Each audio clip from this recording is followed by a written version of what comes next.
আমি এত চকলেট খেতে ভালোবাসি, কিন্তু ডেয়ারি মিল্কের এই অরিও সিল্কটা আমার কখনো খাওয়া হয়নি। তাই দেখো, সাগর আমাকে এই চকলেটটা গিফট করেছে। চলো এবার এটা ওপেন করি আর আমিও খাই, সাথে তোমাদেরও দেখাই।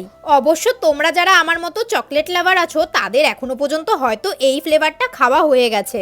অপর্ণা মল্লিক বলে একজন বলেছে, আমার 7 মান্থের ছেলে তোমার ভিডিও দেখতে খুবই ভালোবাসে। থ্যাংক ইউ সো মাচ, আর তোমার বেবিকে অনেক ভালোবাসা। পাগল মেয়ে পুচকু বলেছে, রাখিদি তোমাকে আমার খুব ভালো লাগে, তোমার ভিডিও আমি রোজ দেখি, আমার নামটা নিও পুচকু। হ্যালো পুচকু। চকলেটের লেয়ারের মাঝে অরিও বিস্কিট দেওয়া। এবার চলো, অরিও খেতে তো আমি এমনিতেই প্রচন্ড ভালোবাসি, তার উপরে সেটার সাথে আছে চকলেটের কম্বিনেশন। কেমন খেতে হয় তোমরা আমার মুখের এক্সপ্রেশন দেখেই বুঝতে পারছো। উফ, আমি ভাবছি কেন আমি এতদিন এই ফ্লেভারটা খাইনি। এটা যে এত টেস্টি গাইস, তোমরা যারা যারা এখনো খাওনি অবশ্যই কিন্তু খেও, এটা দারুণ টেস্টি খেতে। বাই দ্য ওয়ে, তোমরা কমেন্টে জানাও তো আর কি কি ধরনের নতুন নতুন চকলেট আমি ট্রাই করতে পারি। চলো টাটা।